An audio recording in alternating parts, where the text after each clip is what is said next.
नमस्कार दोस्तों, मेरे चैनल रामेश्वरम भक्ति चैनल में आप सभी का हार्दिक स्वागत है। दोस्तों, आज के मैं इस वीडियो में आप सभी को बताऊंगी कि छठ महापर्व से जुड़ी हुई कुछ खास संबंधित महत्वपूर्ण बातें, जो कि छठ के दिन, छठ के पहले, व्रत करने के पहले, व्रत के दिन हमें किन किन गलतियों को नहीं करना चाहिए और किन किन कार्यों को करना चाहिए। चलिए सारी महत्वपूर्ण बातों को हम इस वीडियो में जानते हैं। दोस्तों, छठ का व्रत पूरे 36 घंटे का रखा जाता है, जो कि निर्जला होता है, यानी इस व्रत में पानी भी नहीं पिया जाता है। अगर आप इस साल पहली बार छठ पूजा व्रत रख रहे हैं तो आपको छठ पूजा के दौरान और छठ व्रत रखते हुए कुछ खास बातों का ध्यान रखना जरूरी होता है। दोस्तों, 4 दिवसीय छठ महापर्व इस बार 5 नवंबर से शुरू हो रहा है। इस पर्व में महिलाएं पूरे 36 घंटे तक निर्जला व्रत रखना, पूजा अर्चना करती हैं। छठ पर्व कार्तिक माह के शुक्ल पक्ष चतुर्थी तिथि से शुरू होता है।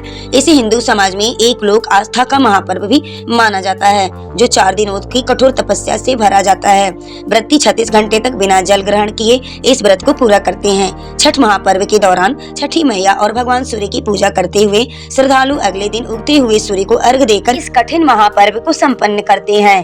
धार्मिक मान्यता है कि पूरी शुद्धता, पवित्रता और सच्चे मन से छठ व्रत का पालन करने से सभी मनोकामनाएं छठी मैया पूरी करती हैं। छठ पूजा का व्रत परिवार की खुशहाली, संतान की सुरक्षा और दीर्घायु, अच्छे स्वास्थ्य के लिए बेहद लाभकारी माना जाता है। अगर आप इस साल पहली बार छठ व्रत कर रहे हैं तो आपको इस दौरान कुछ खास बातों का ध्यान रखना भी जरूरी है। छठ के पर्व को 36 घंटे निर्जला व्रत रखती हैं महिलाएं। छठ महापर्व के दौरान व्रती 36 घंटे निर्जला उपवास रखते हैं। साथ ही छठ पर्व के दौरान सोने के लिए बिस्तर भी छोड़ना पड़ता है, अलग बिस्तर करना पड़ता है, जमीन पे सोना पड़ता है। और छठ पर्व के दिन लोग कोसी भी भरते हैं। अपनी मनोकामनाओं की पूर्ति के खुशहाली में छठ मैया को कोसी भी भरा जाता है। और व्रती महिलाओं को अलग कमरे में जमीन पर कंबल बिछाकर सोना चाहिए। छठ पूजा का महापर्व सबसे कठिन होता है, क्योंकि ठंड के दिनों में अर्घ देने तक व्रती नदी या तालाब में स्नान कर सूर्य भगवान के सामने हाथ जोड़कर पानी में खड़े रहते हैं और सूर्योदय होने पर सूर्य को अर्घ देने के बाद से यह व्रत संपन्न किया जाता है। अर्थात परिवार के सभी सदस्यों को सात्विक भोजन और शुद्ध भोजन करना चाहिए। छठ पूजा के दौरान घर में लहसुन और प्याज का त्याग कर देना चाहिए। लहसुन से बनी हुई, प्याज से बनी हुई किसी भी चीजों को नहीं खाना चाहिए, परहेज करना चाहिए। इस दौरान घर में सभी तामसिक चीजों से दूरी बनाकर रहें। छठ व्रत के नियमों का करें पालन। कैसे करना है पालन, आइए सुनते हैं। छठ व्रत के दौरान नियमों का खास ख्याल रखना बेहद जरूरी माना गया है। इस दौरान पूरे 36 घंटे का निर्जला व्रत रखना होता है। इस व्रत में आपको जरा सा भी पानी नहीं पीना चाहिए। आइए दोस्तों, जानते हैं कि किस तरीके से हमें पूजा की तैयारी करनी है। अक्सर सभी लोग छठ पूजा की तैयारी 1-2 दिन पहले से ही शुरू कर देते हैं। छठ का पहला दिन नहाए खाए से शुरू होता है, इसलिए आपको इससे पहले ही व्रत की तैयारियां शुरू कर देनी चाहिए। पूजा के समय रखे खास बातों का ध्यान। अगर आप छठ व्रत करने वाली हैं तो छठ मैया के स्थान पर अपने घर के पुरुषों को भेज करके वहाँ की जगह को साफ सुथरा करवा लें। छठ माता मिट्टी की बनी हुई होती हैं। कितने लोगों की सीमेंटेड छठ मैया बनी हुई होती हैं। तो अगर मिट्टी की बनी हुई है छठ माता तो उनको नई मिट्टी ला करके, साफ सुथरी मिट्टी ला करके अपने घर के पुरुषों से उनका निर्माण अच्छे से करा लें, साफ सुथरा करा लें। और जिनकी सीमेंटेड छठ माता का स्थान बनी हुई है वो लोग अपने छठ माता की रंगाई पुताई अच्छे से करवा लें और छठ माता की घाट पे अपने घर की पुरुषों को भेज करके वहाँ की साफ सफाई में योगदान देना चाहिए, करवाना चाहिए।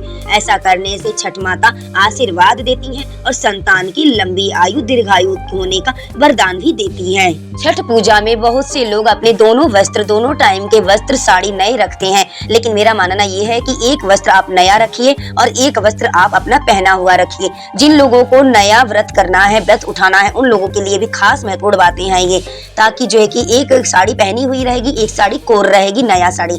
उस नई वाली साड़ी से आपको 8 नवंबर 2024 शुक्रवार के दिन नई साड़ी जो रहेगी उसको पहन के आप भोर में अर्घा दीजिएगा। और जो पहनी हुई साड़ी आप एक रखी रहेंगी उसको आपको 7 तारीख को शाम को जब डाला लेकर के आप जाएंगे छठ घाट पे, उस टाइम उस पहनी हुई साड़ी को आप पहन सकती हैं। मानते हैं सबके पास उतनी व्यवस्था नहीं हो पाती है कि दोनों टाइम साड़ी कपड़ा अपना नया रखेंगे, कोरा रखेंगे।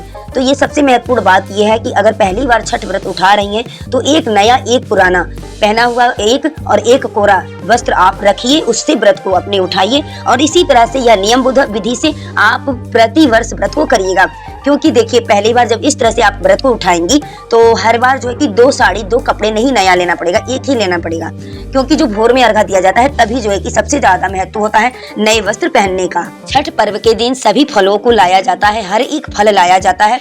छठी माई के घाट पे सभी स्त्रियां गाने बजाने के साथ में जाती हैं और वहाँ मेला लगता है, बड़ा सुंदर लगता है घाट पे। छठ पूजा के दिन, छठ पर्व के दिन पूड़ी, ठेकुआ, मलपुआ और गुलगुला ये सब चीजें बनाई जाती है। छठ मैया को ठेकुआ पूड़ी से ही उनका पूजन होता है, फलों से पूजन होता है और बड़ा ही सुंदर लगता है इस दिन अपने घर के आंगन में शाम के टाइम में छठ पूजा करके आने के बाद से घर में कोसी भरा जाता है, गीत मंगल होता है, महिलाएं इकट्ठी होती हैं, गीत मंगल गाती हैं और छठ पूजन का कोसी भरा जाता है। मन्नत जिसकी होती है वो लोग कोसी भरते हैं छठ माता को मन्नत करके कि हमारी ये मनोकामना पूर्ण हो जाए, हे छठ माता हम कोसी भरेंगे। तो ऐसी मन्नतें मांगते हैं लोग, अपने घरों में छठ माता का कोसी भी भरते हैं। छठ माता के स्थान पे कई लोगों के पुत्रों की, पुत्रियों की, बेटियों की मुंडन भी की जाती है। छठ माता की मनौती, जिस बच्चे का मुंडन होता है, बाल होता है, वो छठ माता के स्थान पे अपने बच्चे का बाल भी उतरवाते हैं, मुंडन भी करवाते हैं छठ पूजा के दिन। आइए जानते हैं हर राज्य के अलग अलग सूर्योदय होने का टाइम, छठ पूजा के दिन अर्घा कब दिया जाएगा, चलिए सुनते हैं। 8 नवंबर 2024 शनिवार के दिन व्रत का सूर्योदय होने का अर्घा का समय रहेगा। उस दिन राजधानी नई दिल्ली में सूर्योदय होने का सुबह 6:38 पर टाइम है। ऐसे में सूर्य को अर्घ सुबह 6:38 पर दिया जाएगा। इसके साथ ही व्रती छठ का प्रसाद ग्रहण करेंगे और व्रत को पूरा भी करेंगे।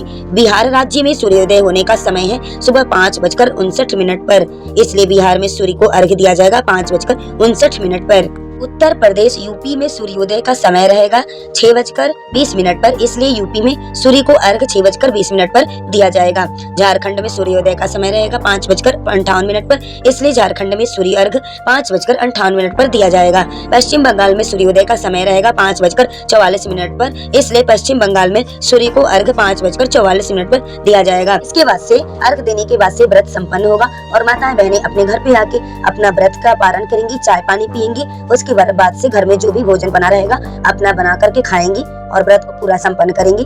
इस तरह से यह व्रत किया जाता है। इस व्रत में बहुत ही नियमों का पालन करना होता है। दोस्तों, अगर मेरा वीडियो पसंद आया है तो चैनल को पक्का सब्सक्राइब करिएगा, सपोर्ट करिएगा। दोस्तों, हमारे चैनल पे आपको 2 वीडियोज मिलेंगी जो कि तुलसी के पास दीपक जलाने से क्या होता है और किस नरक में जाने से हम बचते हैं, और तुलसी को कौन कौन सी स्त्रियों को जल नहीं देना चाहिए, 3 स्त्रियों को तुलसी को कभी जल नहीं देना चाहिए। ये 2 वीडियो जो आपको हमारे चैनल पे मिलेंगे। आपको जाके चैनल पे हमारे उस वीडियो को सुनिएगा, उस कहानी को, कथा को, बहुत आपको हिम्मत मिलेगी, प्रेरणा मिलेगी और बहुत ही आपको शिक्षा मिलेगी उस कहानी को सुनने से। तो दोस्तों, उस कहानी को सुन के आप नरक में जाने से कैसे बच सकती हैं, जरूर उस कहानी को आप लोग सुने। वीडियो में बने रहने के लिए आप सभी का धन्यवाद।